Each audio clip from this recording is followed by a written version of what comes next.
ce que Moukaï Sidi voyait. L'aspect de cette entité qui apparut à Moukaï Sidi était plus effrayant que les démons. Vous avez me dit, comment est-ce possible? Comment est-ce possible?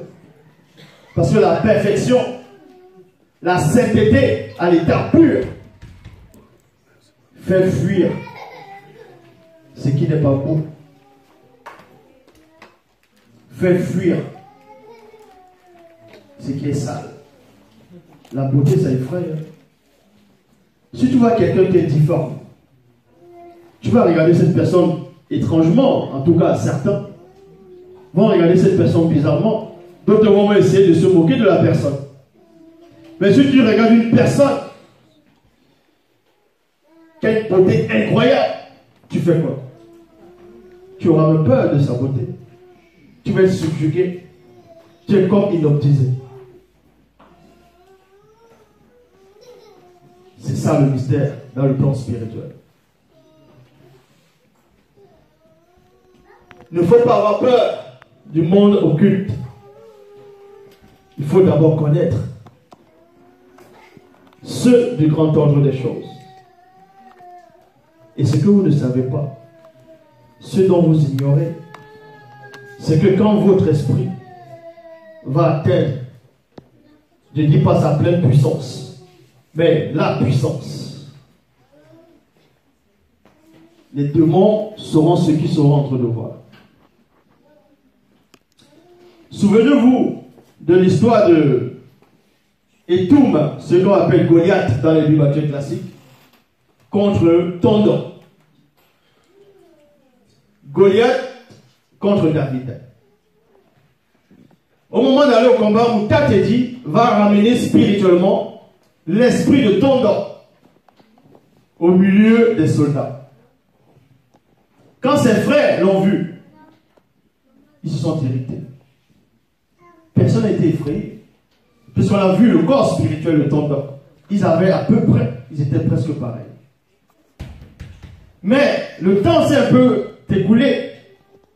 À un moment donné, après cette scène, il y a eu le roi Nyongi qui a voulu attaquer Tondon spirituellement. Ils sont sortis mystiquement de leur corps. Ils sont allés affronter Tondon. Mais quand ils ont vu Tondon était déjà prêt. Il avait augmenté de niveau. Spirituellement, il les attendait. Quand ils ont vu son corps spirituel, ils ont pris la fuite. Parce que c'était plus le même corps que Tondon avait quand il luttait contre Étoum, dans ce qu'on appelle Goliath. Ça veut dire que quand je dis on peut atteindre la perfection en 3 jours, c'est qu'on peut atteindre la perfection en 3 jours. Votre esprit, c'est vous, mais votre esprit a quelque chose que votre corps n'a pas. Ça veut dire que si tu veux changer d'apparence à part l'opération, tu fais du sport. Tu peux faire le régime, tu fais du sport, tu sculptes. Mais ça va prendre du temps. Ça va prendre des années. Pour d'autres, ça va prendre des mois en faisant des coachs et du sacrifice. Mais l'esprit, en 3 jours, ton esprit peut quitter de cet état-ci, à l'état d'un guerrier redoutable, avec un autre aspect. C'est ce que Tondon avait fait. Et c'est ce que vous devez faire. Mais qu'est-ce qui vous retient? Je vais vous dire ce qui vous retient. Ce sont vos pensées qui vous bloquent. Votre façon de voir, d'analyser qui vous bloque. Qui bloque le déclenchement de l'ouverture de la porte de l'esprit. Votre esprit est enfermé. Faites sortir votre esprit par la méditation. Ici, on ne parle pas du voyage astral ou la projection astrale. Ces faux trucs qui n'ont pas de sens. Ils disent le voyage astral. Ils savent c'est quoi le voyage astral. Et quand on dit le voyage astral, ben, tu voyages, tu vas. Tu voyages où? Donc, le but ici, c'est quoi? C'est que le monde spirituel existe réellement. Le monde occulte existe. C'est pas parce que vous ne voyez pas ce monde-là que ce monde-là n'existe pas. Si vous ne voyez pas les démons, c'est parce que vous n'êtes pas dans la fréquence des démons. Si vous ne vivez pas la dimension, c'est-à-dire la vie de l'esprit, c'est parce que vous n'avez pas ouvert la fréquence de la porte de l'esprit. Parce que c'est vos pensées qui vous bloquent. Votre manière de voir et de raisonner qui vous bloque. Il y a un blocage. Je sais qu'il y a plein d'entre vous qui veulent se déployer, connaître le potentiel, fuir le quotidien, vivre comme des patriarches et des matriarches. Satan. Vous vous dites forcément que vous avez ça à l'intérieur de vous, mais vous ne savez pas comment faire sortir la personne qui est là à l'intérieur. Je ne parle pas d'un démon, je parle de vous. La force que vous avez. J'ai l'impression que vous attendez qu'une main vienne vous saisir. Pas les cheveux de la tête. Mais si tu as les perruques, tu restes, la perruque monte.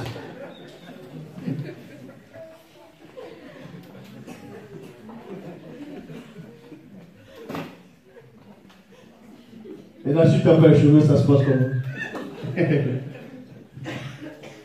Donc, la spiritualité, ce n'est pas un amusement.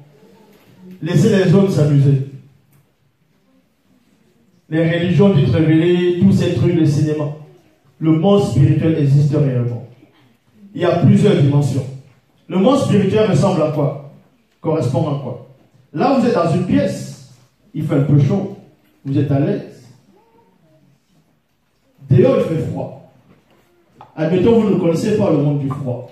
Mais on vous dit, le monde du froid existe. Vous allez dire, oui, ça existe. Mais ouvre la porte et va dehors. Et là, tu sauras c'est quoi le froid. Mais tant que tu es dans le chaud, le monde du froid, ça va juste être une idée, une sensation, ou peut-être une révélation, mais sauf que tu ne la vis pas. Pour la vivre, la porte existe. Pour connaître la porte, il faut ouvrir les yeux. Et c'est l'enseignement qui ouvre les yeux. C'est très important ce que je dis.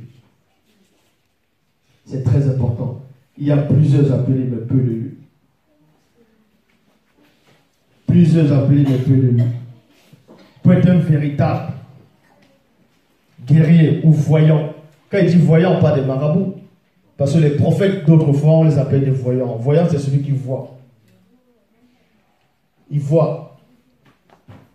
Par-delà les cieux. Par-delà le voile. Votre esprit a besoin de se déployer. Votre âme a besoin. Mais vous ne savez pas comment faire.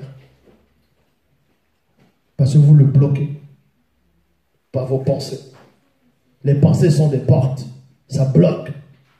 Ça affaiblit l'esprit. Pas la jalousie, pas la convoitise, pas la haine, la rancœur. Ce sont des portes. On ferme votre esprit. Vous n'arrivez pas à vous déployer. Vous dites comment on va faire pour se déployer? Est-ce qu'on va aller faire les nuits de prière? Comme les pentecôtistes, ils prient, ils tapent les murs, ils font des grimaces, ils grondent Dieu.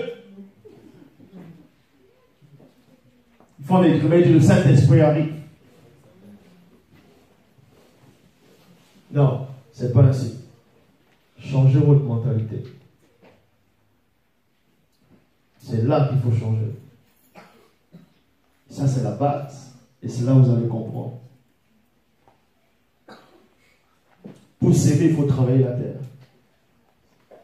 Et pour travailler la terre, ce n'est pas avec les doigts. Il faut prendre les instruments pour travailler la terre. La méditation que tu fais constamment. Ta manière de prier. Parce que tu veux vivre la spiritualité. Est-ce que c'est la bonne porte? Est-ce la bonne porte? Il faut connaître la porte. C'est la fréquence. Je vous ai donné la fréquence plusieurs fois, à travers les enseignements, à travers les initiations de la parole. Je vous ai donné des fréquences. Et le pire, c'est quoi? À chaque fois que la fréquence, la porte vient pour s'ouvrir, il y a quelqu'un qui pose une autre question qui n'a rien à voir. Et voilà, la porte se referme. À chaque fois, c'est ainsi. Il faut saisir. Pour finir, il y avait un film qui était sorti une fois. Le titre, c'était 15 minutes. Pour ceux qui ont pu voir ce film-là avec un certain acteur qu'on appelait Robert De Niro. C'était 15 minutes. Il y avait 2 Européens qui sont venus aux États-Unis pour réussir. Ils arrivent à l'aéroport, ils doivent peut-être savoir. Il y a un qui voulait être cinéaste. Tandis que l'autre voulait être une star réussie pour qu'on puisse reconnaître la personne. Mais ils avaient fait un coup à un moment donné. Ils sont revenus aux États-Unis. Ils ont trouvé les complices. Les complices, lui, il avait pigé sa paye, il n'avait plus l'argent. Du coup, il est devenu plombier. Il dit à un des gars, bon, je peux t'aider à être plombier. Il dit, mais tu penses que je viens ici pour être plombier? Parce qu'il avait d'autres ambitions. Donc, du coup, il a tué cette personne. Et quand on expliquait comment devenir une star, devenir quelqu'un d'important, quand vous voyez ce film, vous voyez le regard de cette personne. Il écoute attentivement. C'est-à-dire que il sait que la porte, elle est là. Son regard, son attention, comme les animaux. Retenez ce qui est bon. Quand le lion veut manger, il fait quoi? Quand il va en chasse, il se concentre, il lève la patte, il calcule le mouvement du vent. Mais le vent peut passer et ça pousse son odeur, l'animal sent son odeur fuir. En ce moment, la proie est là.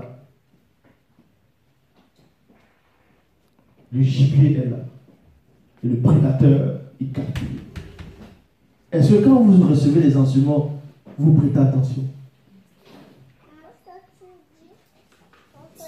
Qui c'est qui est en train d'écouter ici? C'est votre esprit? C'est votre âme? Ou c'est la conscience de votre corps qui est en train d'analyser? Parce que le fait d'analyser, ça vient. Laisse ton esprit se nourrir. Tu analyses, tu enlèves, tu comprends. Analyser, c'est bien. Mais des fois, il y a des enseignements qui ne peuvent pas analyser. Et quand vous analysez, vous êtes en train de décortiquer. Et ça n'a plus le même effet. Donc voilà l'enseignement. Ouais, je suis pas allé très très loin. S'il y a des questions, vous pouvez les poser.